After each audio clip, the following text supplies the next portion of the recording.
যে বা যারা পুরো দুর্নীতির সঙ্গে যুক্ত তাদের যেন কড়া শাস্তি হয়, কিন্তু জাতীয় রাজনীতিতে যে 23 জন নেতার নাম ইডি সিবিআই তদন্তে আছে তাদের কেন ছেড়ে দিল বিজেপি? ঘণ্টাখানেক সঙ্গে সুমন অনুষ্ঠানে প্রশ্ন তৃণমূলের প্রতিনিধি প্রদীপ্ত মুখোপাধ্যায়ের। যে বা যারা পুরো দুর্নীতির সঙ্গে যুক্ত আছে তাদের যেন কড়া থেকে কড়াতম শাস্তি হয়। রোল অফ গিভার্স খুব ইম্পর্টেন্ট। আমি আশা করব যারা দুর্নীতির সঙ্গে যুক্ত হয়েছেন, যেমন 26,000 চাকরি গেল, 26,000 মানুষ সাজা পেলেন, কিন্তু উল্টো দিকে কারা, তারা কিন্তু সাজা পেলেন না। আমি জানি না যে তাপস পাল, মানে অন্য কেসে তাপস পাল মারা গেছেন, তিনি দোষী কিনা জানি না। সুব্রত মুখার্জি মারা গেছেন, জানি না তিনি দোষী কিনা। আহমেদ সাহেব মারা গেছেন, জানি না তিনি দোষী কিনা। আমি জানি না হেমন্ত বিশ্ব শর্মা দোষী কিনা। আমি জানি না নারায়ণ রানা দোষী কিনা। আমি জানি না অজিত পাওয়ার দোষী কিনা। আমি জানি না রেড্ডি ব্রাদার্স দোষী কিনা। আমি জানি না জমি দুর্নীতিতে যে শিন্ডে গোষ্ঠীর লোকেদের নাম বড় বড় করে 141টা জমি দুর্নীতি শিন্ডে গোষ্ঠীর, কারা বলেছিলেন? বিজেপি বলেছিল। তাহলে সেই বিজেপি আজকে 23 জন নেতাকে এমন ভাবে মুক্ত করে দিয়েছে যারা ইডি সিবিআই আছে, যাদের নামে তারা বলেছিল 5 মিনিটে জেলে বলবে। সুজিত বসু, জাহাঙ্গীর বা শওকত, এরা সবাই সিপিএম এর ক্ষেতের ফসল। এদের নিয়ে এসে চুরির কাজে ব্যবহার করেছে তৃণমূল কংগ্রেস। ঘণ্টাখানেক সঙ্গে সমান অনুষ্ঠানে সেই মন্তব্য করেন বিজেপির প্রতিনিধি বিমল শঙ্কর নন্দ। রেলে চাকরি বিক্রি করতে গিয়ে লালু প্রসাদ জমি নিয়েছিল, এও তাই। সম্ভবত লালুর সঙ্গে এর কোনো যোগাযোগ আছে কিনা বলতে পারবো না, কিন্তু লালু যেরকম জমি নিয়ে রেলে চাকরি দিয়েছিল, এ সেরকম ফ্ল্যাট বা জায়গা নিয়ে মোটামুটি চাকরি দিয়েছে। আর রেড চার্টের কথা তো মাননীয় প্রধানমন্ত্রী বলেছেন। এখন একজন এগরোল দিয়ে জীবন শুরু করেছিল, এগরোল বিক্রি করাটা মোটেই অপরাধ নয়। যে এগরোল বিক্রি করে সে যদি সুস্থ জীবন যাপন করে, আমার কিচ্ছু বলার নেই, সে কাজ করে খায়। কিন্তু ইনি তারপরে তার উত্থান রকেটের গতিতে। ইনি প্রথমে গেলেন সিপিএমে, উনি সিপিএম এর ক্ষেতের ফসল, পরবর্তীকালে তৃণমূলে ঢোকেন। আর তৃণমূল দেখলো রেডিমেড জিনিস পাওয়া গেছে, আর নতুন করে বানিয়ে নিতে হবে না, তার চুরির যে এক্সপার্টাইজ নলেজ আছে এটা আমার চুরির কাজে ব্যবহৃত হবে। যারা যারা ঢুকেছে, সে তুমি শওকত মোল্লা বলো, ওদিকে জাহাঙ্গীর সাহেব বলো, এরা প্রত্যেকে সিপিএম এর ক্ষেতের ফসল। একদম রেডিমেড জিনিসকে তৃণমূল নিয়ে এসছে এবং তাকে চুরির কাজে ব্যবহার করে। করোনার সময় যখন লকডাউন চলছে তখনই কোটি কোটি টাকার ব্যবসা দেখানো হয়েছে সুজিত বসু ও তাঁর ছেলের রেস্তোরাঁয়। সোমবার প্রাক্তন দমকল মন্ত্রীকে গ্রেপ্তারের পর এদিন তাকে আদালতে পেশ করে এমনই চাঞ্চল্যকর দাবি করল ইডি। কেন্দ্রীয় এজেন্সির দাবি, তার ব্যাংক অ্যাকাউন্টে বিভিন্ন দিক থেকে বিপুল টাকা ঢুকলেও তার কোনো বৈধ লেনদেন দেখাতে পারেননি সুজিত বসু। তাকে 21শে মে পর্যন্ত ইডি হেফাজতের নির্দেশ দিয়েছে আদালত। দুর্নীতির পাহাড়, টাকার সমুদ্র, আর তার তদন্তে নেমেই ইডি এবার গ্রেপ্তার করেছে প্রাক্তন দমকল মন্ত্রী ও তৃণমূল নেতা সুজিত বসুকে। কোটি কোটি টাকার দুর্নীতির অভিযোগে শ্রীভূমির কর্তার ঠাঁই আপাতত শ্রীঘরে। কিভাবে টাকা ও জমির বিনিময়ে পুরসভার চাকরি বিক্রি হয়েছিল, সুজিত বসুকে আদালতে পেশ করে তা নিয়েই চাঞ্চল্যকর দাবি করল এনফোর্সমেন্ট ডিরেক্টরেট। করোনা কালে যখন দেশ জুড়ে লকডাউন চলছে, স্কুল কলেজ অফিস কাছারি বাজার রেস্তোরাঁ সব বন্ধ, সেই সময়ও তৃণমূল নেতা সুজিত বসু এবং তার ছেলের রেস্তোরাঁর অ্যাকাউন্টে জমা পড়ে কোটি কোটি টাকা। টাকার অঙ্কটাও চমকে দেওয়ার মতো। মঙ্গলবার আদালতে ইডির আইনজীবী দাবি করেন, যখন লকডাউন চলছিল তখন লেকটাউনে সুজিত বসু চাইনিজ রেস্তোরাঁর অ্যাকাউন্টে 1,11,00,000 টাকা জমা পড়ে, অথচ সেই সময় রেস্তোরাঁ বন্ধ ছিল। সুজিত বসুর ছেলে সমুদ্র বসুর বেঙ্গল ধাবা রেস্তোরাঁয় 2020 সালের এপ্রিলে 1,20,00,000 টাকা নগদে বিক্রি দেখানো হয়। সেই রেস্তোরাঁও তখন বন্ধ ছিল। এমনকি সুজিত বসুর ব্যক্তিগত অ্যাকাউন্টেও জমা পড়ে 2,20,00,000 টাকা। ইডির আইনজীবী সওয়াল করেন, সুজিত বসুর ব্যাংক অ্যাকাউন্টে বিভিন্ন দিক থেকে বিপুল টাকা ঢুকেছে, কিন্তু কোনো বৈধ লেনদেন দেখাতে পারেননি। কোভিড কালে অনেক বিজনেসের মাধ্যমে টাকা এসছে ওনার হোটেল, যে রেস্টুরেন্টসগুলো কোভিড কালে চলছিল না সেসব রেস্টুরেন্টের অ্যাকাউন্টে অনেকগুলো টাকাটা ঢুকেছে।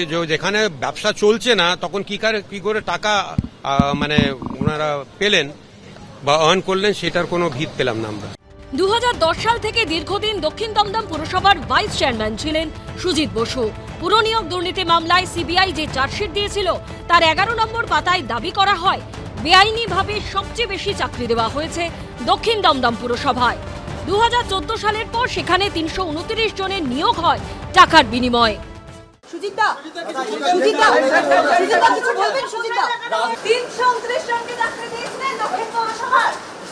ইডি সূত্রে দাবি, দক্ষিণ দমদম সহ একাধিক পুরসভায় প্রায় 150 জনের চাকরি হয়েছিল সুজিত বসুর সুপারিশে।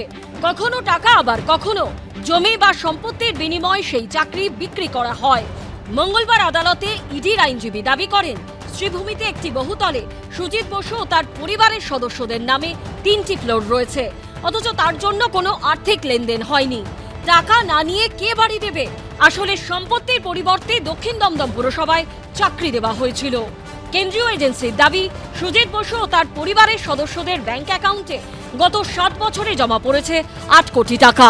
অন্তত 3টি শেল কোম্পানি খুলে এই কালো টাকা সাদা করার চেষ্টা করা হয়েছে। ইডি সূত্রের দাবি, দেখা যাচ্ছে একটি কোম্পানিকে সুজিত বসুর কোম্পানি ম্যান পাওয়ার সাপ্লাই করছে, কিন্তু তদন্ত উঠে এসছে আসলে কোনো ম্যান পাওয়ার দেওয়া হয়নি, কিন্তু লাখ লাখ টাকা ঢুকেছে সুজিত বসু বা তার কোম্পানির অ্যাকাউন্টে। ইডির আইনজীবী এদিন আদালতে বলেন, সুজিত বসু প্রশ্নের উত্তর দেননি, তদন্তে সহযোগিতা করেননি। ছাড়া পেলেও তিনি তদন্ত প্রভাবিত করতে পারেন। তিনি একজন প্রভাবশালী নেতা। পুরো নিয়োগ দুর্নীতিতে সমস্ত টেম্পারিং করা কাগজ পাওয়া গেছে, পেপার পাওয়া গেছে। ও জেলে না যাবে তা অন্য লোক জেলে যাবে না। একটা রোল বিক্রি করে আপনি আপনার সংসার চালাতে পারবেন না, সে হাজার হাজার কোটি টাকা। ওর যে হোটেল আছে, হোটেলের দাম কত জানেন? 100 কোটির দাম আছে। এটা তো ওনাকে অভিযুক্ত করা হচ্ছে, অভিযুক্ত প্রমাণ হয়নি, কোর্টে প্রমাণ করতে হবে না। দুপক্ষের সওয়াল জবাব শুনে দ্রুত প্রাক্তন দমকল মন্ত্রী সুজিত বসুকে 21শে মে পর্যন্ত ইডি হেফাজতের নির্দেশ দিয়েছে আদালত। প্রকাশ সিনহা, আবির দত্ত ও সমীরণ পালের রিপোর্ট, এবিপি আনন্দ। গত বছর মেসির অনুষ্ঠান ঘিরে প্রবল বিশৃঙ্খলা সৃষ্টি হয় যুবভারতীতে। আর এবার দফতরের দায়িত্ব পেয়েই মেসি কাণ্ডের তদন্তের আশ্বাস দিলেন ক্রীড়ামন্ত্রী নিশীথ প্রামাণিক, দিলেন পুনরায় ফাইল খোলার প্রতিশ্রুতি।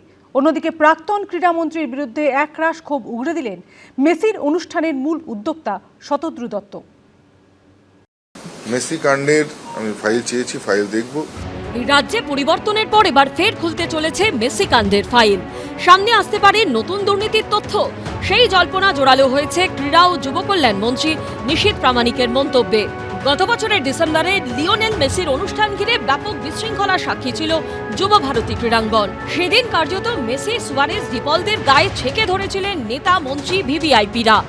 লিওনেল মেসির গায়ে লেপটেছিলেন তৎকালীন ক্রীড়ামন্ত্রী অরূপ বিশ্বাস। এই মন্ত্রী শান্তিদের ভিড়ে মেসিকে দেখতে পাননি দর্শকরা, যারা একবার মেসিকে দেখতে হাজার হাজার টাকা দিয়ে টিকিট কেটেছিলেন। ভিভিআইপিদের ভিড়ের উপদ্রবে মাত্র 15-20 মিনিট পরেই মাঠ ছাড়েন মেসিরা। জলে যায় মেসি ভক্তদের হাজার হাজার টাকা। আমি অনেক ভালোবাসি মেসিকে, আমি ভেবেছি যে অনেকটাই দেখতে পাবো, কিন্তু সেটা হলো না। দেখার সুযোগই পাওয়া গেল না। রাজনীতি, খালি সব দিকে রাজনীতি। দিদি দাদা নিজেদের দল খেলাচ্ছে, খালি নিজেদের দল খেলিয়ে চলে যাচ্ছে। আমার 7,000 টাকা টিকিট ছিল। এই ঘটনায় আর্থিক দুর্নীতির অভিযোগ তুলেছিল বিজেপি। কলকাতা হাইকোর্টে যুবভারতী কাণ্ড সংক্রান্ত জনস্বার্থ মামলার শুনানিতে আইনজীবী সওয়াল করেছিলেন, মেসিকে অগ্রিম হিসেবে 60 থেকে 65 কোটি টাকা দেওয়া হয়েছিল, তখন টিকিটও বিক্রি হয়নি। তাহলে অগ্রিম এই টাকা দিল কে? কারাই অনুষ্ঠানের স্পন্সর ছিল? সেই কোম্পানিতে কারা কারা যুক্ত আছেন এবং কারাই কোম্পানির বর্তমান এবং প্রাক্তন ডিরেক্টর? এবার ক্ষমতায় এসে সেই মেসি কাণ্ডের ফাইল খোলার হুঁশিয়ারি দিলেন সেই বিজেপি সরকারের ক্রীড়ামন্ত্রী নিশীথ প্রামাণিক। মেসি কাণ্ডের এটা আমাদের প্রত্যেকের জন্য দুঃখজনক।